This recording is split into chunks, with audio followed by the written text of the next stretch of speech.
இயேசு கிறிஸ்துவின் இனிதான நாமத்தில் இன்றைய ஆவிக்குரிய சிந்தனைக்கு உங்களை அன்புடன் வரவேற்கின்றோம். இப்போதும் ஒரு பாடலுக்கு பின்பு உங்கள் சிந்தையை தெளிவிக்கும் ஆவிக்குரிய செய்தியை கேட்கலாம். ஆராய்ந்து முடியாத அதிசயங்கள் செய்பவரே, அற்புதம் செய்திடுங்க, அதிசயம் நடத்திடுங்க.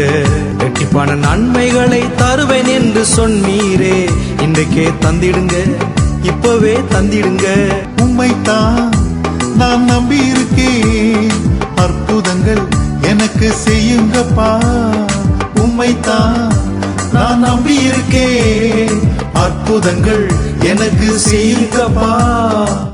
ஆண்டவர் ரட்சகருமாகிய இயேசுவின் இனிதான நாமத்தினால் உங்களை வாழ்த்துகிறேன். இந்த நாள் நம்முடைய ஆவிக்குரிய சிந்தனைக்காக ரோமருக்கு எழுதின நிருபம் 4ஆம் அதிகாரம் 18ஆம் வசனத்தை நான் வாசிக்கிறேன். உன் சந்ததி இவ்வளவா இருக்கும் என்று சொல்லப்பட்டபடியே தான் அநேக ஜாதிகளுக்கு தகப்பனாவதை நம்புவதற்கு ஏதுமில்லாதிருந்தும் அதை நம்பிக்கையோடு விசுவாசித்தான். ஆபிரகாமை குறித்து சொல்லப்பட்டிருக்கிறது. ஆபிரகாம் 75வது வயதிலே ஆண்டவர் சந்திக்கிறார். வாக்கு கொடுக்கிறவனை பெரிய ஜாதியாய் மாற்றுவேன், உன் பேரை பெருமைப்படுத்துவேன், நீ ஆசீர்வாதமாயிருப்பாய். ஆனால் ஒரு குழந்தை பாக்கியம் இல்லை. 25 ஆண்டுகள் தாண்டியிருச்சது. வானத்து நட்சத்திரங்களைப் போல நான் பெருக பண்ணுவேன்லாம் வாக்கு கொடுக்கிறார். 100 வயதாக போது. மனைவியாகிய சாராளுக்கு 90 வயது. யோசித்து பாருங்கள், சூழ்நிலை சாதகமாகவே இல்லை. கர்த்தர் ஆனால் 75வது வயதில் வாக்கு கொடுத்தார். ஆபிரகாம் சூழ்நிலையை பார்த்தால் இனி வாய்ப்பில்லை, தன்னுடைய சரீரத்தை பார்த்தால் வாய்ப்பில்லை, அது அப்படித்தான், எல்லாமே நெகட்டிவா தான் இருக்குது. ஆனால் ஆண்டோடைய வார்த்தையை பார்த்தார். அதான் வேதம் சொல்லுகிறது, நம்புவதற்கு எதுவுமே கிடையாது. இனி ஒரு குழந்தையை பெற்றெடுக்கக்கூடிய அல்லது எனக்கு ஒரு கற்பத்தின் கனி கிடைக்குமா, நம்பிக்கை இல்லை. ஆனால் வேதம் சொல்லுகிறது, நம்புவதற்கு ஏதுமில்லாம இருந்தும் கர்த்தருடைய வார்த்தையை நம்பினார். முழு நிச்சயமா நம்புறாரு. 2வது பார்க்கும் பொழுது, தான் விசுவாசத்திலே பலவீனமா இருக்கவில்லை. அவன் ஏறக்குறைய 100 வயதுள்ளவனாய் இருக்கும்போது தன் சரீரம் செத்து போனதையும் சாராளுடைய கற்பம் செத்து போனதையும் எண்ணாதிருந்தான். 2வது, தங்களுடைய பலவீனம், சூழ்நிலை, சரீரத்துடைய கண்டிஷன், அதை நினைச்சு பார்த்தா வாய்ப்பு கிடையாது. ஆனா அதை பெருசாவே எடுத்துக்கல. 3வது, வாக்கு பண்ணினவர் வாக்கு செய்ய வல்லவர் என்று, நிறைவேற்ற வல்லவர் என்று ஆண்டவரை மகிமைப்படுத்துகிறார் நம்பிக்கையோட. இன்னைக்கு நம்முடைய வாழ்க்கையில எந்த ஒரு காரியத்தை நாம் எடுத்துக்கொண்டாலும் செய்தாலும் சூழ்நிலையை பார்ப்போம், இது முடியுமா. அடுத்து நம்முடைய ஸ்ட்ரென்த்தை பார்ப்போம். உங்களுடைய பலன் என்னன்னு தான் கேட்போம். உங்களுடைய ஸ்ட்ரென்த் என்ன இருக்குது, இது முடியுமா. நம்முடைய குவாலிஃபிகேஷன் பார்ப்போம், பேக்ரவுண்டை பார்ப்போம், எத்தனை பேர் துணைக்கு நிற்பாங்கன்னு பார்ப்போம், இப்படிலாம் பார்ப்போம். அது எல்லாம் சாதகமா இல்லைன்னா சரி இது முடியாது தூக்கி வச்சிருவோம். ஆனா இன்னைக்கு ஆண்டவர் நம்மிடத்தில் எதிர்பார்க்க அவருடைய வார்த்தையை பார்க்க சொல்லுகிறார். சூழ்நிலை நீங்கள் பார்க்காதீர்கள், சோர்ந்து போவீர்கள்.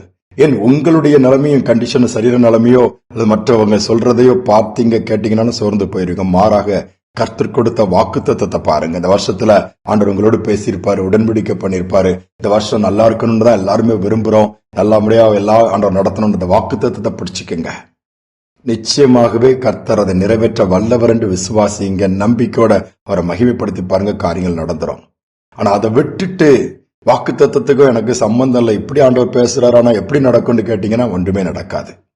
ஒரு வாலிபன், எல்லா கெட்ட பழக்க வழக்கங்கள் இருக்குது. தன்னுடைய தாயை மட்டும் ஒரு மீட்டிங் கூட்டிட்டு போய் விடுவாரு. அவனுடைய வேலை தான், அம்மா நான் மீட்டிங் வேணா கூட்டிட்டு வரேன், ஆனா நான் பைக் நிற்கிற அந்த பைக் ஸ்டாண்ட்ல நான் நின்னுக்குவேன், உள்ளெல்லாம் என்னை உட்கார வைக்க கூடாதான் கண்டிஷன். அந்த அம்மாவும் சரி நீ என்னை கொண்டு விட்டா போதும்பா, நாங்க நின்னுக்கோ அப்படின்னு சொல்லிட்டு, இது ரெகுலர், வாரத்துல ஒரு நாள் நடக்கிற மீட்டிங் இந்த மாதிரி கொண்டு விட்டுட்டு வருவான். முடிஞ்சதும் அவன் கூட்டிட்டு வருவான். அங்க எங்கேயா நின்று சிகரெட் அடிச்சுட்டு இருப்பான், டீ குடிச்சிட்டு இருப்பான். ஒரு நாள் அதே மாதிரி அந்த பைக் ஸ்டாண்ட்ல மீட்டிங் முடியும் போது வெயிட் பண்ணிட்டு இருக்கிறான். செய்தி முடிந்து ஃபைனல் ஜெபம் போயிட்டு இருக்குது. ஜெபம் போயிட்டு இருக்கும்போது அவன் சிகரெட்டை குடிச்சுட்டு அங்க நின்றுட்டு இது பண்ணும்போது ஆண்டோடைய வார்த்தை அந்த ஊழியக்காரன் மூலமா அந்த வாலிபனுக்கு வருகிறது. அந்த வாலிபனுடைய பேரை சொல்லி, நீ இந்த மாதிரி பைக் ஸ்டாண்ட்ல இந்த பைக்கில் நீ உட்கார்ந்துட்டு இருக்கிறா பார்த்துட்டு ஆண்டவருடைய வல்லம் ஒன்று தொடுது. ஒரு நாள் வரும் உன்னை தேவன் வல்லமையான ஒரு தீர்க்கதரிசியா பெரிய ஊழியக்காரனா பயன்படுத்துவார்னு சொல்றாரு. இவன் சிரிக்கிறான். இவனுடைய பேர், இவன் நிக்கிறது எல்லாம் சொல்லிட்டாங்க. இவங்க அம்மாவுக்கும் அங்க புரிஞ்சிருச்சு, நம்முடைய பையனுக்கு தான் அந்த வெளிப்பாடு வருதுன்ட்டு. இவன் அந்த சிகரெட்டை தூக்கி போட்டு, கூட்டம் முடிஞ்சுதான் அவங்க அம்மா வந்தாங்க, கூட்டிட்டு போகும்போது கிண்டல் பண்றான். என்ன ஆண்டவர் பயன்படுத்துவார், நான் எதுக்குமே தகுதி கிடையாது, நான் எந்த விதத்திலும் பரிசுத்தம் கிடையாது, என் வாழ்க்கை அப்படி ஏடா குடமா இருக்குது. இந்த மாதிரி ஒரு ஊழியக்காரர் ஒரு வார்த்தை அப்படி சொன்னார் கேட்டீங்களாமாங்கும் போது அந்த அம்மா மனசுல வச்சுட்டு, அம்மாடா கேட்ட ஒரு நாள் நடக்கும், நீங்களும் நம்புறீங்களா, சிரிச்சான். ஆண்டவர் சொன்ன வார்த்தை மாறாது. இன்னைக்குள்ள சூழ்நிலை நம்புவதற்கு ஒண்ணும் இல்லை, ஆனா நான் நம்புறேன். ஒரு நாள் உன்னை ஆண்டவர் வல்லமே எடுத்து பயன்படுத்துறத நான் பார்ப்பேன், அநேக ஆயிரங்களுக்கு நீ ஆசீர்வாதமா இருக்கிறத பார்ப்பேன் சொல்லிட்டு அமைதியாயிட்டாங்க. நாட்கள் சென்றது.